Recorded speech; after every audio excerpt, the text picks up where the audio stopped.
Cumprimento o irmão com a paz do Senhor. Amém. Efésios,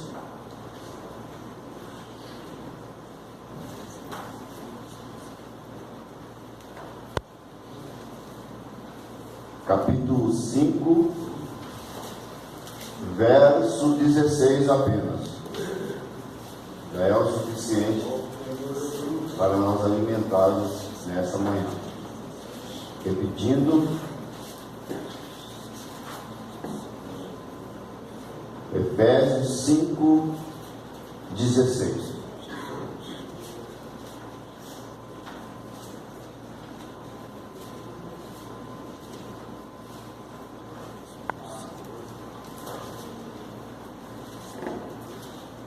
E diz assim a palavra do Senhor: remindo o tempo, porquanto os dias são maus. Os irmãos repetem 1, 2, 3 e já. Remindo o tempo, porquanto os dias são maus. Faz uma oração. Pai querido, Pai amado, soberano, eterno, sempre Deus, em nome de Jesus Cristo, Senhor do teu Filho, pela sua compaixão, pela sua misericórdia, pelo seu amor que não tem fim, todo aquele que crê não pereça, mas tenha vida eterna. Perdoa, Senhor, nossos erros, as nossas falhas, nossas transgressões, o nosso pecado, como diz o salmista, porque nós conhecemos as nossas transgressões e o nosso pecado está sempre diante de nós. Contra ti somente pecamos e fazemos muitas vezes o que é mal perante os teus olhos. Mas seja justo no teu falares e puro no teu julgar. Eis que iniquidade nós somos formados e em pecado nos concebeu a nossa mãe. Eis que amas a verdade no íntimo e no oculto nos fazes conhecer a sabedoria. Lava-nos, Senhor, com esopo e ficaremos mais alvo do que a neve. Cria, Senhor, em nós um coração puro, reto, firme. Não nos lance, Senhor, fora da tua presença, nem tire de nós o seu divino, maravilhoso, majestoso Espírito Santo. Repreendemos no teu nome, no nome do teu Filho amado, toda seta maligna, todo dardo inflamado, toda potestade do mal, toda hoste espiritual da maldade, toda obra satânica. Nós repreendemos no nome que é sobre todo nome, que é do nome do nosso Senhor Jesus Cristo, o qual se dobra todo joelho no céu, na terra e debaixo dela. Fala conosco, Senhor, pela sua palavra. Venha retardir, ensinar e instruir para a tua justiça. O que pedimos e agradecemos em nome de Jesus. Amém. Glória a Deus. Quando fala aqui Paulo, remindo o tempo, primeiramente vou falar sobre o tempo. Um versículo que antecede esse, fala que quem dorme, que acorde, e Cristo esclarecerá. Na verdade, nós vivemos no tempo e acordamos no tempo. Quando que acordamos no tempo? Nós acordamos no tempo quando olhamos para Ele. Nós acordamos e olhamos hoje, dia 8 de fevereiro de 2018. E no meio do tempo é depois de Cristo. Existe antes de Cristo e depois de Cristo. Esse é o tempo. Se você vai lá na China, existe um calendário diferente, um calendário de animais. Se você vai nos países, existem vários tipos de calendários. Se você vai lá em Jerusalém, é um calendário unissolar que é contado pelo tempo da lua. É um calendário, lá é o único lugar que não é contado, não é primórdio contar dessa forma, porque lá é o ano de 5.778, depois de sair do Egito. E na verdade você vai acordar no tempo quando você olha, olha, que dia que é hoje? Ah, o dia tal. Aí você vai analisar mais o tempo e você vai ver que é depois de Cristo. E na verdade você vai olhar, quando que você começa a olhar? Você começa a olhar que seu corpo ele é corruptível, que você passa. Todo mundo aqui, eu vou comentar e vocês vão recordar. Você hoje tem sua idade, mas olha para você e lembra de você há 10 anos atrás, como que você era. Você tinha uma fisionomia totalmente diferente do que você é hoje. Na verdade, nascemos bebezinho, bonito. Há décadas atrás, todo mundo aqui, eu suponho que tem, alguns é de menor, né? Mas a maioria tem os 20, 30 anos, né? E na verdade, o que acontece?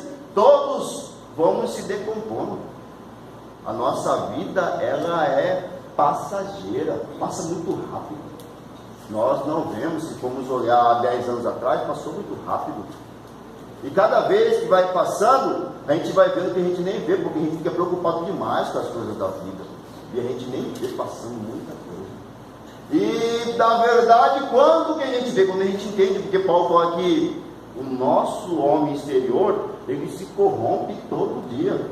Mas o interior ele se renova, porque o interior todo dia ele aprende alguma coisa, por mais que você ache que você não aprende, mas no fundo, lá no íntimo, você aprende.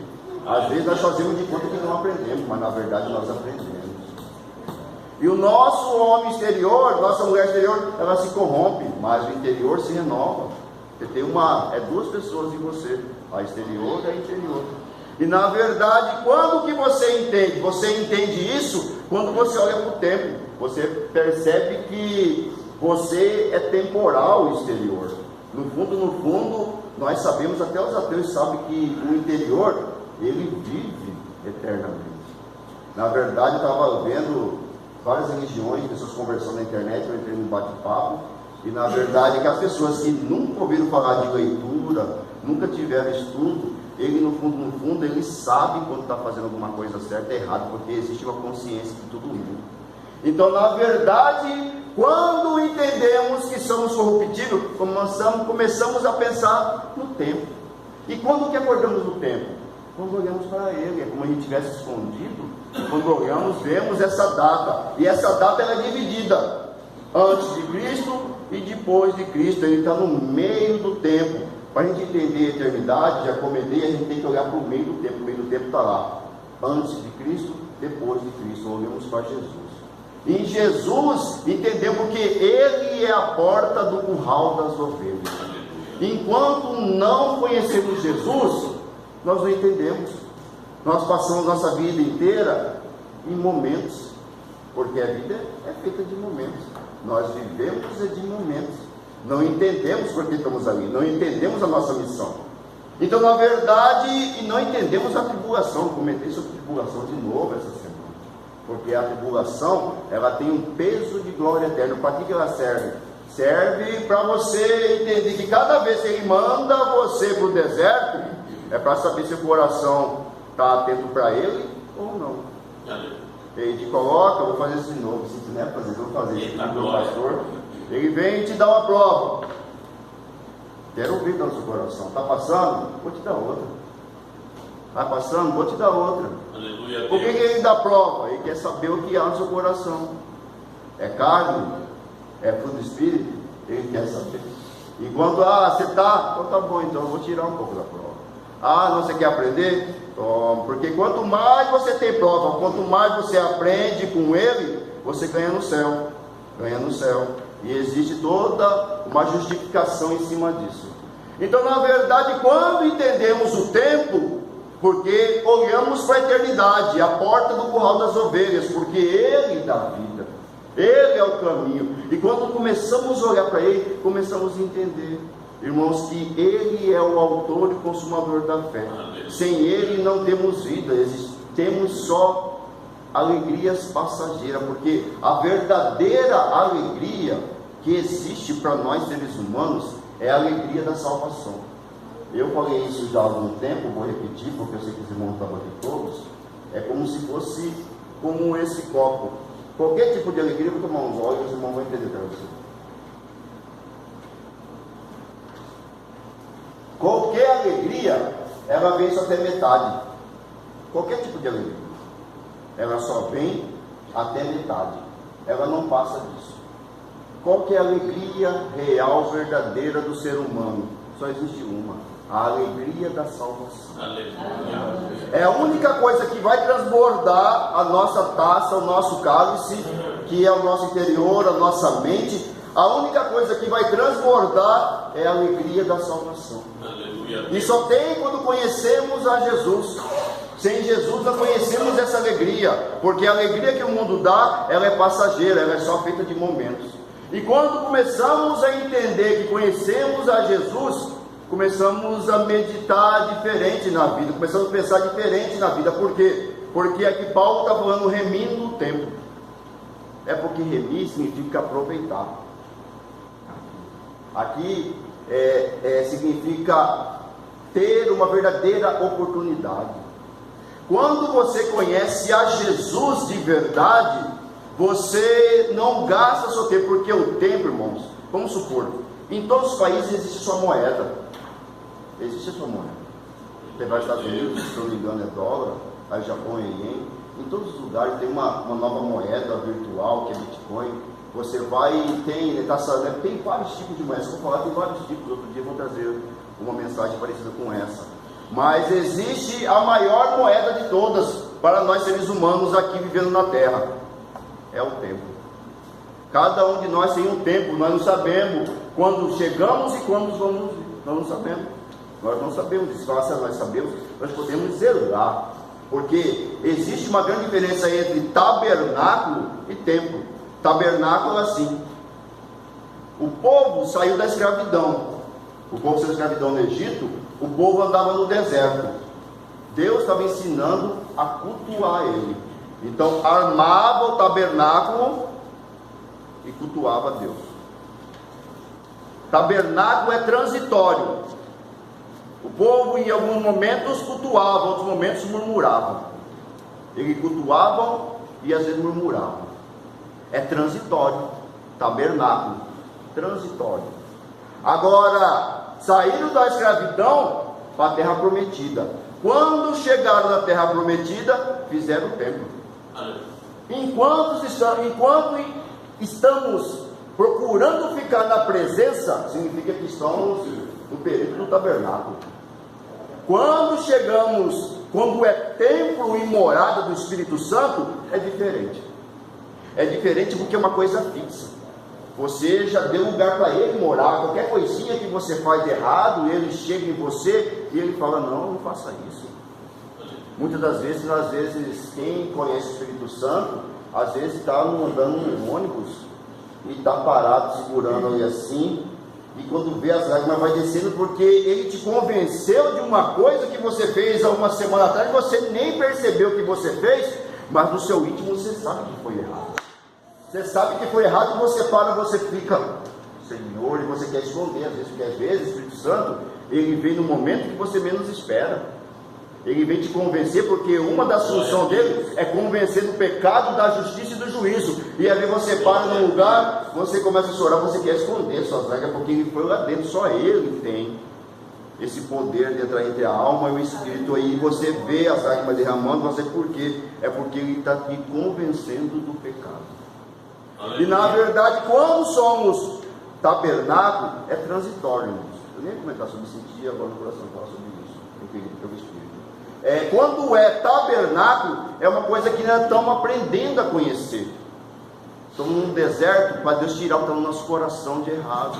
É tabernáculo. Mas quando é templo e morada, é porque ele já falou assim: não, eu quero morar aí dentro e vou morar. É por isso que ele coloca nós em cada prova, que não entendemos a situação da prova. Por quê? É porque ele quer ficar fixo. Aleluia, Deus. Ele não quer sair mais. Ele tem ciúme, ele quer ficar morando dentro em todo momento. Ele quer tomar conta dos sonhos, quer tomar conta dos pensamentos, dos sentimentos, de tudo. Então cada momento que fazemos algo um pouquinho diferente do que ele quer, ele vem, ele entristece. E às vezes a gente se pergunta, eu estou sendo um pouco fora da mensagem, porque eu respeito a minha internet. A gente se pergunta por que a gente fica às vezes angustiado, triste. Em alguns minutos, em alguns momentos do dia, da semana, a gente se pergunta por que a gente fica angustiado e triste. É porque a gente já percebeu que com ele, com o Espírito Santo, a gente sempre fica alegre, dependendo da tribulação, dependendo da prova. Mas um pouquinho que ele afasta, a gente fica tão triste. É verdade. A gente se sente tão vazio. Para quem já reconheceu a presença dele, é porque tem diferença, irmão. Simão, o fariseu, chamou Jesus para fazer um culto dentro da casa dele. A mulher estava lá fora, estava reconhecendo a presença de Jesus. A mulher pecadora que hoje espera Jesus. Ela estava lá fora da casa e estava reconhecendo a presença dele. E o Simão fariseu, que estava lá dentro da casa dele, que chamou Jesus para cultuar junto, não reconheceu a presença de Jesus. E ela saiu de lá de fora, um lugar que ela não poderia entrar, e ela entrou e chorou no pé daquele que poderia perdoar verdadeiramente os pecados dela. Aleluia, Deus. E quando reconhecemos Jesus na nossa vida, é uma alegria que ela é imutável, é uma alegria que ela não é daqui de baixo, porque o reino não consiste em bebida nem comida. O reino é justiça, paz e alegria. Então, na verdade, nós somos justos, nós somos alegres, somos justificados e somos alegres por causa da presença dele na nossa vida. Ele é o principal na nossa vida, sem ele não conseguimos. É claro que para muitos de nós depende de um certo tempo, é um trabalho árduo que Deus coloca nas tribulações, nas provas, nas decepções, nas tentações, para entender que Ele quer consolar, que Ele quer libertar. Deus coloca em situações da nossa vida que a gente fala assim, por quê? É claro, algumas provas e situações é para entender que Ele consola. Tem situações, irmão, que a gente pode procurar 1 milhão de pessoas para nos consolar, e só Ele vai consolar. Aleluia.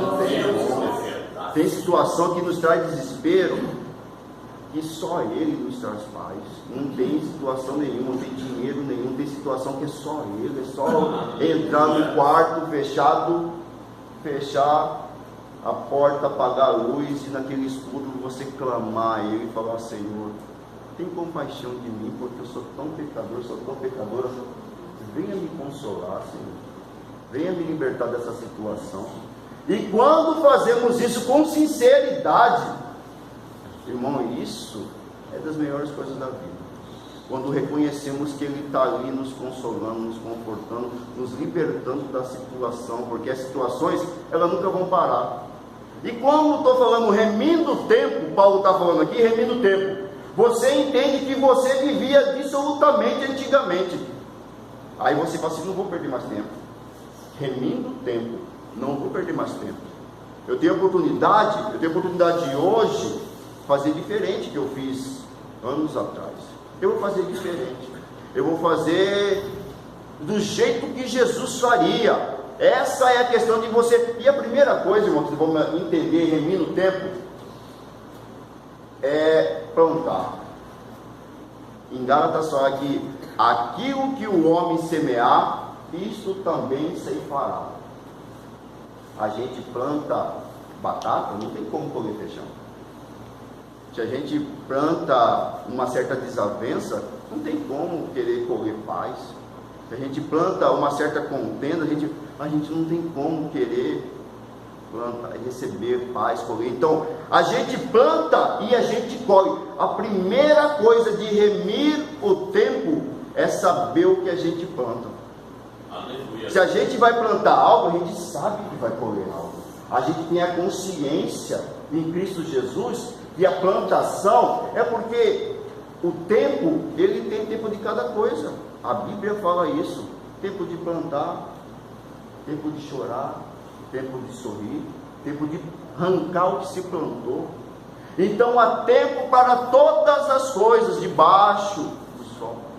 Então, na verdade, nós vamos entendendo que o que nós, cada um vai plantar, não é impelido pela nossa carne. O que nós vamos plantar é impelido pelo Espírito. Porque você plantar e você colher é uma coisa que muitas das vezes eu comentei isso, não queria comentar não, porque eu já comentei semana passada, porque muitas vezes nós pensamos em fazer o bem e acabamos fazendo o mal. Isso acontece, irmãos, sempre para muitos de nós. A gente pensa em fazer o bem, mas na hora de fazer o bem, a gente não faz o bem. E a gente não quer fazer o mal, mas a gente acaba fazendo sem querer. A gente acaba fazendo, na verdade é isso, porque a gente tem uma coisa na cabeça de querer fazer o bem, mas quando sai, não sai o bem. E muitas das vezes, a consciência verdadeira em Cristo Jesus, remina o tempo, a primeira coisa é você saber o que você planta. Porque a primeira coisa, irmãos, depois de saber se planta, é o propósito que você faz. Porque o que você faz você chegar cada vez mais perto de Deus é o propósito. Daniel nada fazia, isso é o propósito dele, de orar 3 vezes ao dia. Nada. Você vai pegar Elias, foi tirado no rio de Querite, 3 anos. Ele ficou 3 anos no propósito dele, quando voltou ele tinha um propósito. O fogo do céu e depois a chuva. E se você vai olhar cada personagem bíblico, ele tinha Noé, veio Noé, vai fazer a arca, e nada saiu. Então, quando temos um propósito diante de Deus, entendemos, porque aqui ele está falando de não ser nécio, um versículo que antecede, de não ser nécio. Nécio é ignorante. Quando nós conhecemos a Jesus, nós deixamos a ignorância, porque vamos conhecendo Jesus pelo teu Espírito e pela palavra.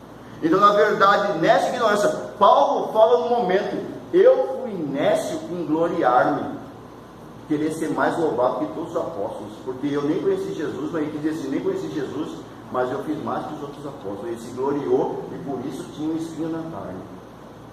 Então, na verdade, quando começamos a entender que andar com Jesus, a gente plantar sempre o que Ele quer e ter o nosso propósito em segunda parte, porque aqui fala, quem tiver aberto, porque tem versículo, irmãos, que é assim, tem versículo que vai explicar em outro livro, mas tem versículo que explica antes ou depois.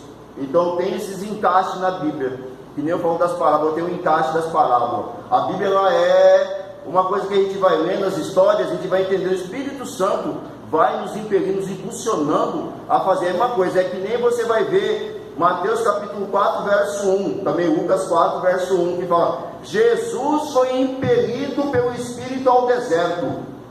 Você vê que a tentação dele, os dias maus, comentou sobre os dias maus, vou voltar aqui por esse assunto, os dias maus, porque muitas das vezes nós pensamos, eu estou vivendo um dia mau, e não é para viver um dia mau, mas não, o Espírito de Deus nos leva nos dias maus, para cada vez saber o que tem dentro da gente, porque em certo momento ele nos treina, em outros momentos ele coloca na prova, e você vê que o Espírito que leva ele, porque muitas vezes nós paramos nas tentações, nas 3 tentações que Satanás faz com Jesus, mas não pegamos no primeiro verso, que fala que Jesus foi levado. Tem um evangelho que é conduzido, outro evangelho é levado, o outro é impelido. Tudo o Espírito Santo pegou e levou, porque tem coisa que acontece na nossa vida que a gente nem vê como que aconteceu. É verdade. A gente acontece, como aconteceu isso? E quando acontece isso, irmão, porque na verdade a gente se pergunta muito, onde que eu errei nisso? A gente se pergunta, onde que eu errei? Porque eu acho que eu não errei aqui não. Eu sei que eu sou pecador, sei que eu sou pecadora, mas nessa situação eu não errei. E a gente se pergunta, nós se perguntamos a si mesmo, ou errei? E o Espírito, ele pega, nos leva a uma situação e não tem como resolver por nós mesmos, porque ele leva para ver se a gente vai buscar a orientação divina sempre, porque se a gente busca a orientação divina sempre, quer dizer, nós estamos remindo o tempo, estamos sempre remindo o tempo, porque a orientação divina, ela é necessária de manhã, de tarde, ela é necessária em todos os momentos, entendeu? E vou continuar só para finalizar, quando ele explica, para finalizar, o que acontece, irmãos. Quando ele está falando para não ser nécio e ser prudente, Jesus, em outro momento, Jesus fala assim: se você ouve e pratica, você é prudente. Então, ser prudente é sabedoria. O temor do Senhor, o princípio do temor é a sabedoria. Se a gente começa a ouvir o que Deus fala e começa a agir da mesma maneira, o que acontece? É porque estamos sendo prudentes. Fazer da nossa mente, da nossa carne, é insensatez. Fazendo o que Ele nos manda, é prudência. E aqui Ele manda uma coisa aqui que eu vou explicar para os irmãos. Vai continuando, se os irmãos quiserem ler comigo, capítulo 5 mesmo, e no 18. Ele fala: não embriaguei com vinho que é contenda. Quando ele fala não embriaguei com vinho que é contenda, ele quer dizer uma coisa: tudo que tira a sua sobriedade e sua lucidez, tudo. Aleluia. Ele quer dizer isso no geral. Ele coloca vinho, porque vinho, em Caná da Galileia, João 2, significa transformação, que ele transforma. Mas aqui está dizendo de tirar a sua sobriedade, porque, mas irmãos, Não fumo mais, não bebo mais, mas tem muita coisa que tira a sobriedade. Jesus, no momento, fala que o coração do homem é mau, igual a Jeremias, ele começa a comentar que tem isso, tem aquilo, um monte de coisa ruim no coração do homem. E na verdade, por onde que entra? Entra pelos 5 sentidos. Ouvido, tem muita coisa que a gente ouve que não é de Deus, que não edifica. Tem muita coisa que a gente assiste que não nos acrescenta em nada e piora a nossa vida. Se a gente vai olhar, principalmente ouvir, porque a fé vem pelo ouvir, e ver, às vezes é um grau diferente de fé, mas também vem por ver. E se a gente vê muita coisa e ouve muita coisa que não acrescenta, que não edifica, significa que nós estamos embriagando em alguma coisa. E quando aqui fala de sobriedade. Quando a gente é sóbrio, não deixa as coisas nos influenciar de fora, isso é uma coisa que vamos entender o que ele fala agora. Porque isso, se a gente se embriaga com alguma coisa, irmãos, a gente não consegue fazer o que ele vai dizer. E ele vai falar aqui, é tipo como se fosse uma receita, irmão, isso aqui. 5,19. Falando entre vós com salmos, hinos, cânticos espirituais, cantando e salmodiando ao Senhor no nosso coração. Irmãos, aqui começa, se você começa a ser sóbrio, não deixe as coisas do mundo entrar em você, o seu espírito, ele começa a sentir falta de cultuar a Deus. Cultuar a Deus, você começa a cultuar na igreja, você aprende mais na igreja. Quando chega na sua casa de manhã, você cultua de manhã. Você está trabalhando, você tem chance de ouvir alguma coisa, você ouve. Na hora do almoço, você ouve alguma coisa. Você sempre está cultuando. E aqui está falando com salmos, hinos espirituais. Coisa que fala do nosso interior, fala do espírito. Entendeu? A primeira coisa que ele fala é que, na verdade, quando somos sóbrios, se embriagar e não com vinho que é contenda, significa que sobra em várias coisas. E começa o quê? Você começa a ter vontade de cultuar a Deus todos os dias. Você passa um dia sem cultuar, você sente falta. Porque muitos de nós somos desse jeito. No culto, se vamos analisar, sendo sincero, a gente fica 2, 3 dias sem vir na oração, sem o culto de noite, sem fazer alguma coisa em casa que a gente costuma fazer com propósito, a gente vai entristecendo. A gente entristece, a gente nem vê que a gente já está triste. É verdade. Porque é a falta, porque a gente cultua, é aquela coisa, é o noivo e a noiva, nós somos a noiva, e ele é o noivo. Primeiro a gente vem aqui, a gente ora, depois nós louvamos. A gente manda primeiro para o alto, Senhor, a gente fala para o nosso coração, Senhor, é assim, e vai, depois a gente louva. Aí depois pela palavra ele vem. Então é relacionamento entre o noivo e a noiva. Ali começa sempre o milagre, porque se você acredita no que Deus está falando pela palavra, você sempre recebe. Você sempre recebe. Se você acredita no que Deus fala, porque acreditar no homem não, mas acreditar no que a palavra diz, você adquire fé. Fé é milagre. Fé é milagre. E é o primeiro passo, porque tem esperança e tem amor depois também. Mas a primeira coisa, se você se mantém sóbrio, você começa a querer esse interior cultuar a Deus. E aqui, você no 20, para concluir, dando sempre graças por tudo a nosso Deus Pai e nosso Senhor Jesus Cristo, sujeitando-vos uns aos outros no temor. O que acontece? Você vai começar a cultuar e depois se manter sóbrio. Você vai cultuar dia após dia, de manhã, tarde à noite, culto, oração, louvor, culto, vai começar a cultuar coisas simples, cultuar, se dobrar o joelho, Senhor, aí você louva a Deus, está lavando uma louça em casa, está louvando a Deus, está fazendo outra coisa, estou fazendo uma coisa, estou louvando a Deus. Eu não posso falar muito no meu serviço, senão eu vou achar que eu sou louco, mas está aqui meditando lá no seu interior, porque nossa mente, a gente tem que controlar os pensamentos, e se a gente pensa em Deus todo momento, quer dizer que Ele está conosco. Então, na verdade, a gente vai ficando sóbrio, cada vez mais sóbrio, e a gente vai fazendo o quê? A gente vai cultuando, e a gente vai entendendo a outra parte. A outra parte é você dar graça em tudo, porque quando aparece uma situação, glórias a Deus. Porque você quer ganhar com Deus, é você ter fé e você dar glória a Ele em tudo. Porque mostra que o peso de tribulação que você tem, você ganha com Ele quando você dá glória. Romanos 5 fala isso. Aleluia. Em Tessalonicenses só isso. Em Coríntios só isso. Quando você quer ganhar com Deus, é você dar glória. Apareceu uma tribulação nova. Glórias a Deus. Isso aí eu sei que resolve muito fácil. Fosse por mim mesmo, eu não resolveria, mas ele, isso para ele é ficha. Então, quando entendemos que a sobriedade, ele está cada dia mais sóbrio com ele, e a gente vai cultuando, a gente consegue entender. E aí termina aqui o último verso: sujeitando uns aos outros no temor de Deus. O que acontece sujeitando, concluindo? É porque quando você está ligado a Deus, tudo que liga na terra, liga no céu, vai só ligando, porque é chaves, no plural, do reino do céu. Quando você vai ligando, você vai entendendo que, porque coisas grandes e firmes, grande esperança, firmes é amor. Sujeitando, você vai aprendendo a amar o seu companheiro, a sua companheira, os irmãos, porque a gente amar de verdade, porque eu já comentei sobre isso, a gente crê no Senhor Jesus, nós somos salvos. E nessa caminhada a gente santifica, é sempre 4S, eu comentei. A gente é salvo e a gente santifica.